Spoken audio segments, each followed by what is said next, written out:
Abangan kung ano nga ba ang totoong pagkakakilanlan ng lalaking ito na tinutukoy ng kwento na may kakayahang ilugmok ang buong mundo sa panganib at kung bakit napagdesisyonan ni Rokan na maging isang ranker. Kabanata 144. Sa gitna ng masukal na kagubatan ay may misteryosong individual ang naglalakad na idinudulas ang kanyang espada sa lupa at nagliwanag pa nga ang kanyang mata. May isang ogre naman ang abalang kumakain habang napapalibutan ito ng mga bungo at kalansay nung may nagtapo na nga sa kanya ng bungo. Nagtataka na lang na tumingin sa likuran niya ang isang ulo ng ogre at nakita nito ang nakatayo lang na individual. Kaya nagalit nang tumayo ang twin-headed ogre at pinulot nito ang kanyang kahoy na sandata. Nung aatakihin na sana ng ogre ang individual ay nanlaki lang ang mata niya at inihanda ang kanyang paa na mabilis niyang hiniwa ang kahoy na sandata ng ogre. Kaya biglang nagulat ang twin-headed ogre pero tumalon lang ang individual para tumakbo paakyat sa paa ng halimaw at habang paakyat siya ay inihanda niya lang ang kanyang espada para saksakin ang paa ng kalaban niya. Halatang nasaktan ang twin-headed ogre na tumalsik pa ang dugo nito kaya napaluhod na lang ang halimaw. Habang nasa ere ang individual na tinitignan ng ogre ay biglang kumidlat kaya nakita ang anino ng pamilyar na lalaki. Napunta na lang sa alaala ni Rokan kung saan tinatanong niya na kung maging isang ranker man siya ay agad ba siyang papasok sa loob ng Fisher. Ang sagot ni Mirai Kim ay hindi, sapagkat wala pa namang abilidad si Rokan na maging isang ranker sa ngayon. Kahit na ang pinakita niya sa Karyas ay lumagpas sa kanilang inaasahan ay may kulang pa rin sa kanya. Kaya nakiusap si Kim na patuloy pa rin na laruin ni Rokan ang The Lord para mas lumakas pa siya at maging isang tunay na ranker. Tahimik lang si Rokan na iniintindi ang sinabi ni Kim habang tinitignan ang Hero's Token. Bumalik na nga ang sitwasyon sa kasalukuyang nagaganap na sinabi ni Rokan na gagawin niya raw yun. Kaya inalis na niya nga ang kanyang balabal at idineklara niyang siya ang magiging pinakamalakas na ranker. Samantalang umungal lang ang twin-headed ogre at sinuntok na si Rokan na dinepensahan naman niya. Nung natutulak na paatras si Rokan ay binwelta niya lang ang kanyang espada para mabilis na hiwain ang kamay ng ogre. Kaya natumba ang ogre sa lupa at mas lalo pang hinigpitan ni Rokan ang pagkakahawak niya para ihanda ang kanyang atake sa ogre habang siya ay nasa ere. Binigkas na nga ni Rokan ang skill niyang strike habang nakadepensang posisyon lang ang nakahigang halimaw at tumama na nga ang atake ni Rokan. Nung binigkas niya ang salitang split ay bigla na lang nabitak ang metal na armor ng ogre at tuluyan niya nang nahiwa ang dalawang braso ng kalaban niya. Mas lalo pang nasaktan ang twin-headed ogre kaya sinipa nito si Rokan papalayo at nung nakita ng ogre ang mga nahiwang braso nito ay umungal na naman siya ng napakalakas. Samantalang si Rokan ay nakatayo lang na pinapanood ang kalaban niya na umatake na nga ulit kahit na wala na itong mga kamay. Pero madali lang na umiwas si Rokan kaya tumama lang ang atake ng ogre sa lupa. Mas lalo pang sumugod ang twin-headed ogre na ginamit nito ang kanyang paa para tapakan si Rokan. Pero nung akala nitong tapos na ang laban ay biglang may nagliwanag sa paa ng halimaw at nagkaroon na nga ng maraming hiwa ang paa na ginamit ng halimaw sa kanyang atake. Nagkapira-piraso na ang paa at si Rokan ay tumalon lang na nasa arena. At dahil sa nahiwang paa ng ogre ay hindi na nito nakayanan na tumayo ng wasto kaya nakahiga na lang ito na nawalan ng malay. Mas lalo pang ang lumaki ang espada ni Rokan at nagliyab pa ang kanyang mga mata na binigkas ang skill niyang critical hit. Kaya tuluyan nang ang nahiwa ang buong katawan ng twin-headed ogre dahil sa dambuhalang espada ni Rokan. Nung nakadapo na siya sa lupa ay ipinatong lang ni Rokan ang kanyang espada sa balikat niya at natutuwa niyang sinabi ang mga salitang "Let's go." Kabanata 145. Pagbalik sa syudad ng Taimura sa Central Continent ay may kinakalikot na agad si Rokan sa system window niya. Ang una niyang gagawin na ngayon ay ang Race's Quest. Sapagkat dahil sa sinira ni Scorpion ang pangunahing axe niya ay kailangan niyang kumuha ng ilang kapaki-pakinabang na sandata. Ngayon na meron na siyang Bloodstone ay wala na dapat siyang magiging problema sa kanyang progreso. Hanggang sa may napansin siya sa paligid niya at yun ay ang parami na ng parami ang mga manlalaro na nakakapunta sa Central Continent. Lumanghap lang siya ng sariwang hangin at tumalikod na sinabi ang salitang nice dahil mas kailangan niya pang patuloy na magpalakas. Napunta naman na ang sitwasyon sa bahay ni Rokan kung saan mistulang may hinahanap siya sa isang kahon at nahanap na niya nga ang kumikinang na bagay. Yun ay ang Fury King's Letter. Napabahing na lang si Rokan dahil nababalot na ng alikabok ang sulat. Matagal na panahon na raw ang nakalipas nung nakuha niya ang gamit na ito pagkatapos niyang paslangin ang lider ng mga bandido na si Girutin. Kung ibabalita raw ito sa council sa ilalim ng partikular na mga kondisyon ay opisyal na magsisimula na ang Fury King's Quest. Napalitan na naman ang mukha ni Rokon dahil alam niyang makakatanggap siya ng mahalagang sandata na para lamang sa mga berserkers bilang gantimpala. Nung may nabasa siyang nagpalaki sa kanyang mata kaya napahinto na lang si Rokon dahil nag-expire na pala ang sulat kaya hindi na niya ito pwedeng gamitin. Nalungkot na lang ang pagmumukha ni Rokon na napatanong kung sinasabihan ba siya ng sistema na kailangan niyang alalahanin kung saang kwento nanggaling ang sulat. Hindi mapigilan ni Rokon na magreklamo dahil ibig sabihin nito ay kailangan niyang bumalik sa pangalawang syudad para hanapin na naman ang gamit. Na para bang may napagtanto si Rokon na magaling na ideya kaya napangisi na lang siya na inisip na pwede itong maging katuwaan. Pagbalik sa pangalawang syudad kung nasaan ang bandits den ay natutuwa lang na naglalakad si Rokon dahil normal lang na kapag naglalaro ng ganitong tipo ng laro ay iniisip ng mga manlalaro ang tanong kung lumakas na ba sila. Pagdating sa mga RPG na laro ay kapag mas lumalakas ang manlalaro ay mas lumalakas din ang mga halimaw na nakakasalubong nila. Ang natatanging nagbabago lang ay ang kanilang mga kasanayan at levels. Ang itsura ng mga laban ay hindi gaanong nagbabago kaya mahirap na mapansin ng mga manlalaro kung mas lumalakas ba sila.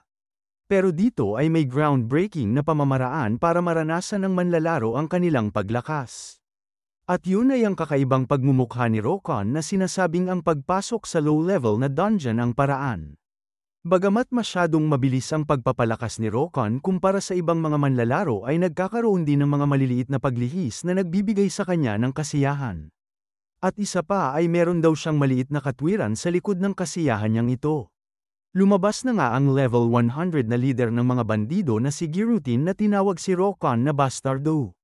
Sumugod na siya at pinagbantaan si Rokon na sisiguraduhin niyang magdadalamhati ang manlalaro. Pero nung tumama na ang atake ni Girutin ay agad siyang napahinto sa gulat samantalang nakangisi lang si Rokon na tinanong kung ano ang problema. Dahil ba hindi gumagalaw ang espada ng nanginginig ng kalaban? Sapagkat level 265 na pala si Rokon. Si Rokon naman na ang kikilos ngayon kaya inihanda niya lang ang kanyang dalawang daliri at sa isang pitik niya lang ay naglaho na agad ang halos kalahating katawan ni Girutin.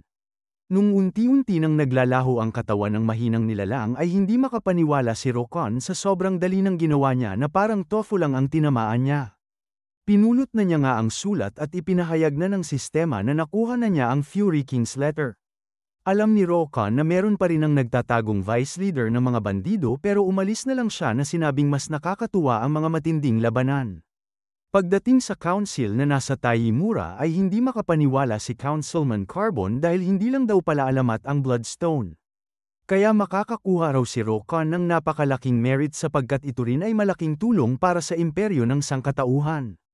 Ito lang ang pagmumukha ni Rokon habang iniisip na inilatag niya na ang pundasyon para sa Race's Quest. Ang sagot ni Rokon kay Carbon ay hindi raw niya inaasahan ang kahit na anong gantimpala pero tinanong niya kung pwede niya bang makita ang emperador sa personal dahil may gusto siyang sabihin sa kanya. Kaya tinawag lang ni Carbon na ambisyoso ang batang kausap niya. Pero may isang bagay raw na nagbibigay ng sakit ng ulo sa council sa ngayon. At kinumpirma nga ni Rokon kung ang Fury King ba ang tinutukoy ng matanda.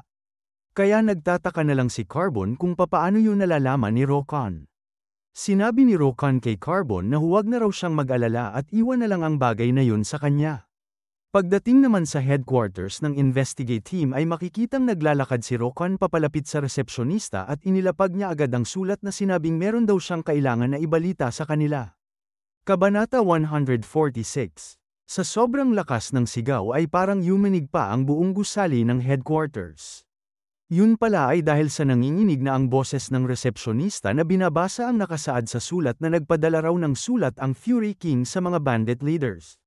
Ang hinala ni Rokon ay nagtitipon si Fury King ng mga puwersa niya pero nakakasigurado ang resepsyonista na maraming bandido na ang nakontak. Dapat daw ay na-realize na niya yun nung nagsimulang mag-secluded training si Fury King. Kaya ngayon ay kailangan na nilang maghanda pero pinigilan lang siya ni Rokon na sinabing huwag na raw mag-alala ang resepsyonista. Dahil may kakaibang plano na naman si Rokon. Nagagalit lang na iniisip ni Rokon na halata naman na kapag magtatawag sila ng ibang manlalaro ay mababawasan ang gantimpala kaya hindi niya yun hahayaan na mangyari. Alam naman na raw ng resepsyonista ang kakayahan ni Rokon pero mahirap raw na gawin ang misyon ng mag-isa niya lang at mas lalo pang hindi lang mag-isa si Fury King. Maraming bandido na ang nagtipon sa kanyang lupain at tungkol sa kanilang mga individual na kakayahan ay alam naman na yun ni Rokon. Inisip lang ni Rokon na masyado niya nang alam na lahat sila ay mga mahihinang nilalang lamang. Pero may naisip si Rokon at yun ay ang ideya na hindi niya naman kailangan na gawin ang lahat ng mag-isa niya lang. Kaya sinabi niya na sa resepsyonista na meron siyang ibang paraan. Pagdating sa tirahan ng mga bandido na tinatawag na Komeo Mountains ay ipinapahayag ng sistema ang quest na preemptive attack na isinasaad nito na kailangan ni Rokon na pigilan ang kaguluhan na maidudulot ni Fury King kung aatakihin niya ang mga malapit na mga nayon at syudad.